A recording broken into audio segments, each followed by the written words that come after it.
Hey, I got a question. What is a typhoon? No, really, you can answer. I know there's a few of us in the room, but what is that? What? It's big. Okay. What is it? A hurricane. Who said that? You are way smarter than I was in college. All right? Did you know this, that a typhoon is a hurricane? They're the same. Why didn't somebody tell me that? A hurricane and a typhoon are the same thing. I had heard of a hurricane. I had seen it on the news. When I was a kid, I watched Hurricane Hugo, the size of Texas, wreck a lot of things. Later on, I saw Hurricane Katrina wreck a lot of things. And then when I was in college, I had a period of time, just a summer, where I lived in Bangkok, Thailand. And part of that time, me and some of my friends, we went out to an island where we snorkeled and scuba dived, and it was totally awesome and incredibly beautiful. And then we were rushed off the island before we wanted to leave. Why? Because a typhoon was coming. And I was like, a typhoon, that sounds interesting. I want to see one of those, right? And so I'm like, where's the typhoon? And the weather seemed nice. I just thought a typhoon was a windy thing out on the ocean. I didn't know exactly what people were talking about, but it seemed to be serious because they were rushing people into boats off the island because they wanted to get them back to the mainland, Thailand, before the typhoon made landfall on the island, right? And I'm like, this is neat. I get to see what a typhoon is because I didn't know, like you know, that it's a hurricane and I should get out of there, right? So we're being rushed onto boats. I'm get onto this boat. It's I don't know. It's not huge, about as big as this stage maybe, about as tall as the brackets, the then sign, right? And so I'm getting onto this boat, crammed with other people. As many life jackets as possible are being handed out, and most people are kind of going on the lower deck underneath everything. The captain's up high on top, and they're just rushing people away. And to me, I'm looking around, and I'm like, I don't see the typhoon. The weather's pretty good, really. And so I moved to the front of the boat, and there's those fiberglass seats kind of up in the bow, and then you got the metal railing there, and so I just sit up in the front because I don't want to be underneath where there's all those people piled on top of each other throwing up all the way back to the mainland, because it takes an hour to get from the island to the mainland. So I'm up there, the boat takes off, and then really, really quickly the weather changes. I've never seen anything like this. I'd never seen anything like this before. I still haven't seen anything like this. I saw the ocean, just football fields worth of ocean rising and falling out in front of me. The swells grew to about half the size of the boat, about the size of the boat, the height of that, and then 2 and 3 times that. The boat, we had to start zigzagging back and forth. Our hour-long journey took 3 hours. We had to zigzag because the captain had to hit the waves head on so that it wouldn't tip the boat over and we would all die in the Indian Ocean somewhere, right? And so we're riding up the waves, and then we're coming down the waves and crashing into the bottom, and the waves are crashing over the front of the boat, and I'm white-knuckled hanging onto this railing because by now I can't move. You got to stay there, and it is awesome. I'm like, typhoons are great. I still didn't know it was a hurricane, right? So I couldn't believe it. The rain is coming down. The waves are washing over. I'd never seen anything like this. The beautiful, serene ocean just was turning upside down and churning, and it was incredible. This week, we are looking, as you know, at the life of Peter. Peter was a disciple of Jesus. He was somebody who walked with Jesus for a number of years. He knew Jesus really well. As a matter of fact, we know that Peter was actually one of Jesus' very best friends. So Jesus had a group of 12 disciples that were close to him. He had 70 or so people who were also followers of him. He had maybe 500 people who were at least interested in following him. And of the 12, Peter was one of those, but of that 12, he was even more a group of even more select. He was one of 3 that were very, very close to Jesus. And we're going to be looking at Peter's life this week. And one of the things, the very first thing that we're going to look at today is that Peter was also in a storm. It wasn't a typhoon. It wasn't a hurricane. It was on the Sea of Galilee. Let's read it together. This is really amazing. I think we can even put it up on the screen. I'm not sure. If you have a paper Bible, you can turn to Matthew 14. We're going to start in verse 22. Matthew 14, verse 22. If you have an app, you can scroll there. A friend of mine said it's taken us 2,000 years and we're back to scrolling the Bible. Right? Yeah, it wasn't that funny, you're right. All right, Matthew 14, verse 22. Immediately, Jesus made the disciples get into the boat and go on ahead of him to the other side while he dismissed the crowd. The other side, they're the Sea of Galilee. It's about 8 miles across, right? So they're going on ahead of him to the other side. Jesus is dismissing the crowd. There's a crowd of maybe 20,000 people at this time chasing after Jesus, wanting to listen to what he has to say. And after Jesus had dismissed them, he went up on a mountainside by himself to pray. Later that night, he was there alone, and the boat was already a considerable distance from land, buffeted by the waves because the wind was against it. Shortly before dawn, Jesus went out to them, walking on the lake. When the disciples saw him walking on the lake, they were terrified. "It's a ghost," they said, and cried out in fear. But immediately Jesus said to them, "Take courage. It is I. Do not be afraid." Verse 28, "Lord, if it's you," Peter replied, "tell me to come to you on the water." "Come," he said. Then Peter got out of the boat, walked on the water, and came toward Jesus. But when he saw the wind, he was afraid and, beginning to sink, cried out, "Lord, save me." And immediately Jesus reached out his hand and caught him. "You of little faith," he said, "why did you doubt?" And when they climbed into the boat, the wind died down, and those who were in the boat worshiped him, saying, "Truly, you are the Son of God." This is an incredible event in the life of Peter. You know, last night we heard from a number of people. This morning we've heard from a number of people. And one of the things that John said, one of the things that Jasper has said is that you could be here for 1,000 different reasons, 1,000 different motivations. You could be so confused. You could be thinking, they keep using this term kingdom worker. And I'm like, what the heck is that? Is that like something from Game of Thrones or Minecraft? I don't know. What is a kingdom worker? You know, if you're that guy, you're in good company. You're in good company because here, Peter himself, somebody who walked with Jesus, didn't really understand what was going on. He didn't really get what was happening. He looked around him and couldn't make sense of it. And here, in this event, after Peter has kind of walked with and known Jesus, he still doesn't get it. We see 3 things from Peter here. Did you notice that? We see a dare. We see Peter dare Jesus or dare the ghost. We see Peter doubt. And then we see this profound difference that's made in Peter's life. Did you catch that? Stay with me. So the disciples, they're sent out ahead of Jesus. I would have liked to have been part of this conversation where Jesus is like, "You guys get in the boat, go to the other side, I'll meet you there." What? We're taking the boat, right?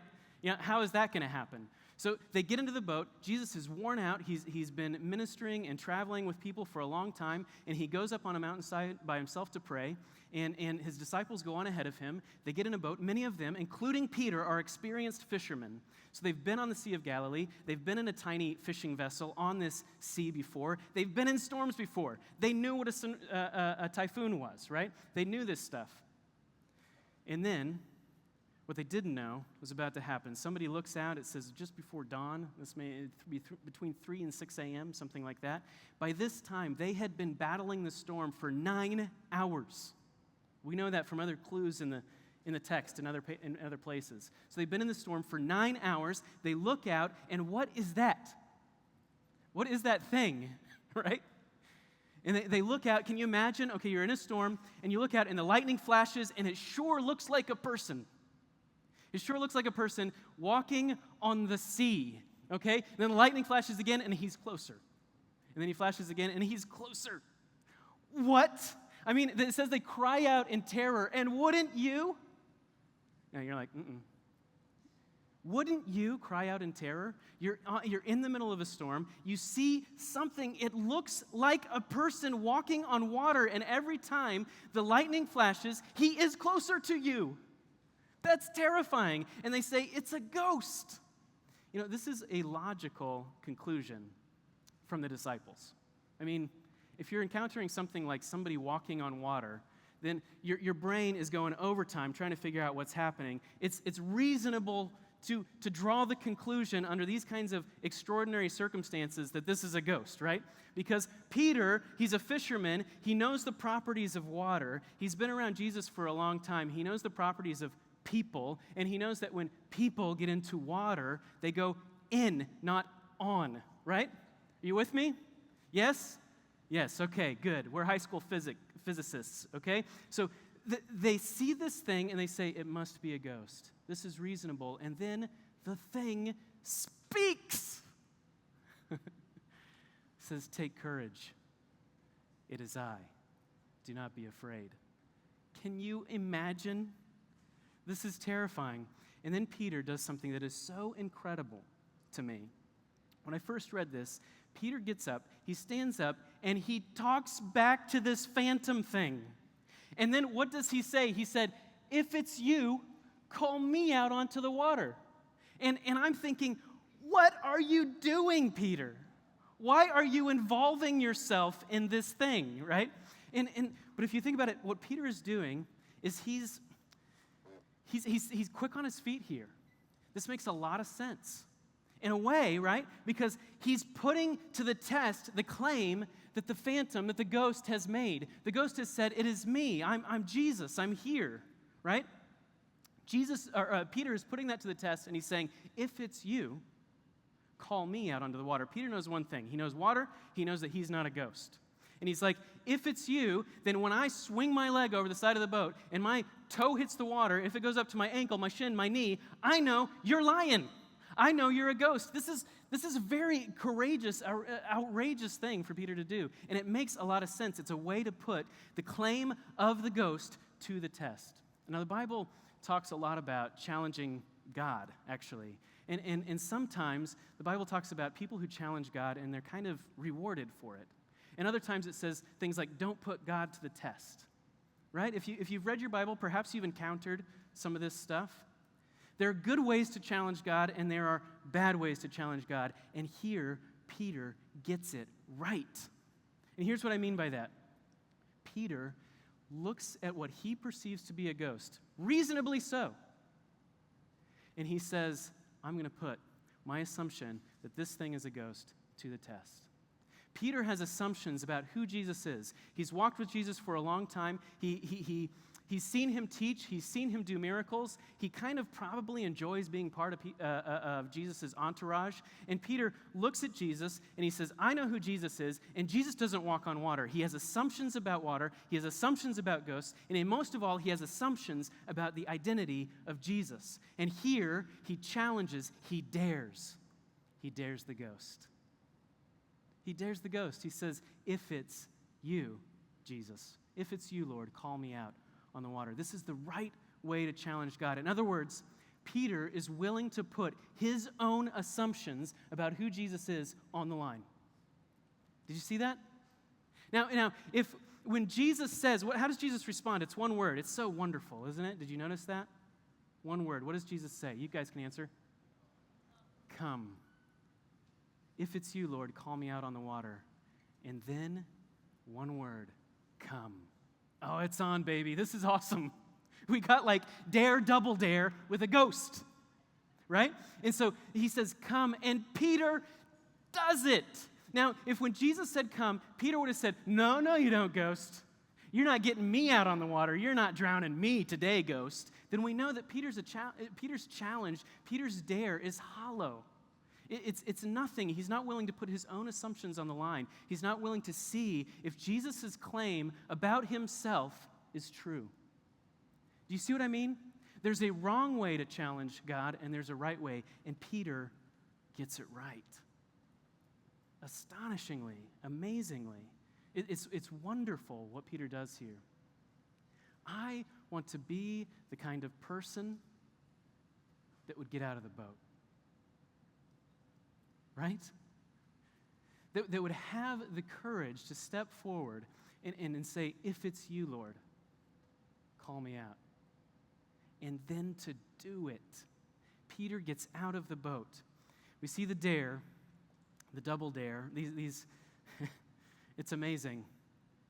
And then Peter walks, he steps out of the boat. The water somehow holds up his feet. It holds his weight, and he starts stepping out toward Jesus on the stormy sea. It's astonishing. And no one has ever experienced anything like this, right? So this is Peter. He's walking out on the stormy sea, and what happens? What does the Bible tell us? He looks up, and he sees the wind. And he begins to doubt. and he begins to sink. Now, last night on your tiles, Jasper asked you to write down distractions, right? Remember that? He asked you to write down what things do you anticipate will distract you this week? What things do you think will draw you away from fixing your eyes on Jesus? Peter here is distracted. He sees the wind. You can't see wind, so he sees the effect of the wind. He sees a wave. A wave crashes over. It hits him in the gut. I don't know. It fills the sail of the boat and kind of pushes it further away from Peter. Something happens. He sees the wind, and he begins to reconsider. He begins to doubt. He begins to think, what am I doing out here? Why am I here? Why did I say yes to this? Why did I get out of the boat? This can't be good. This can't be right. I'm going to drown.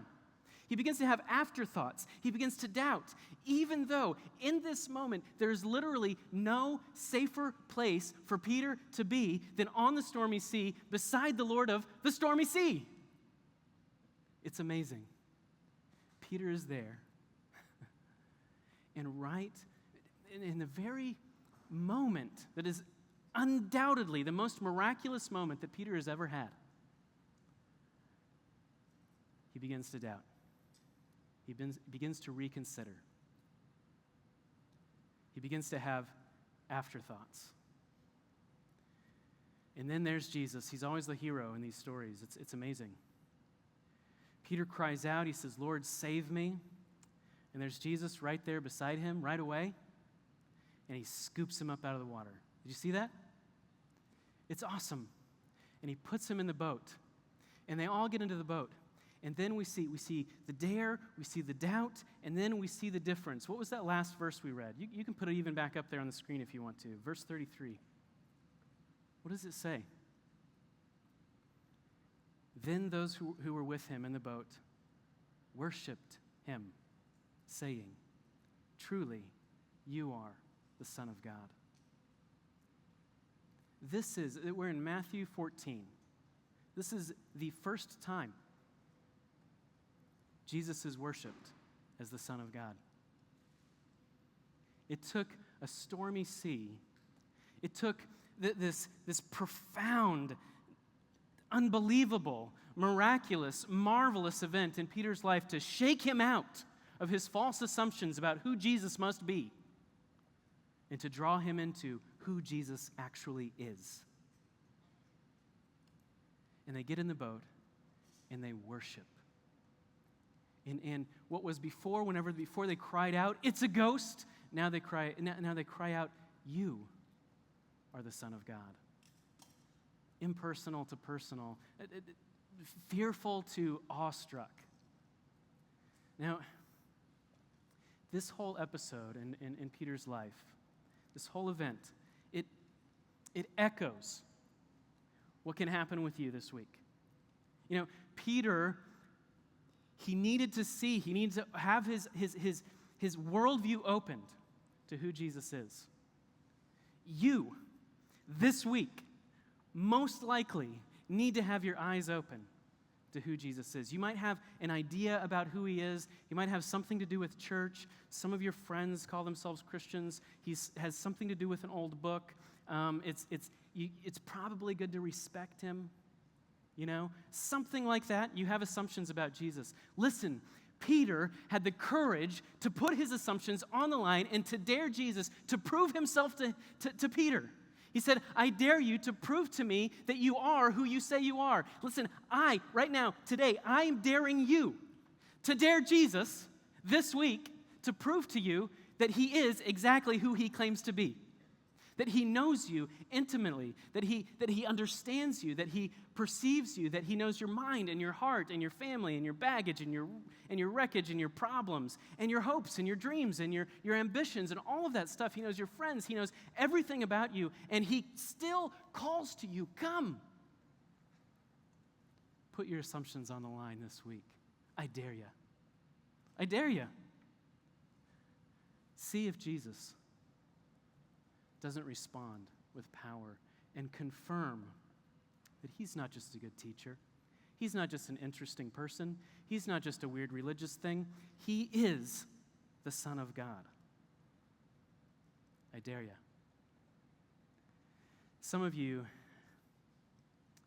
need to put your assumptions on the line. Some of you need to open your eyes. Some of you need to take the 1,000 different motivations for why you're here and ditch 999 of them and just cling to one and really put Jesus to the test.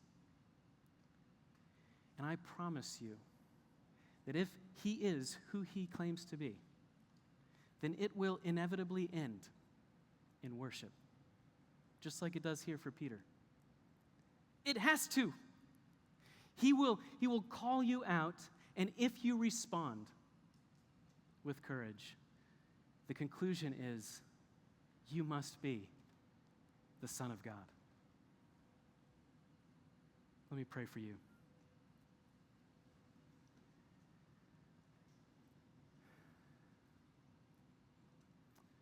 Lord Jesus,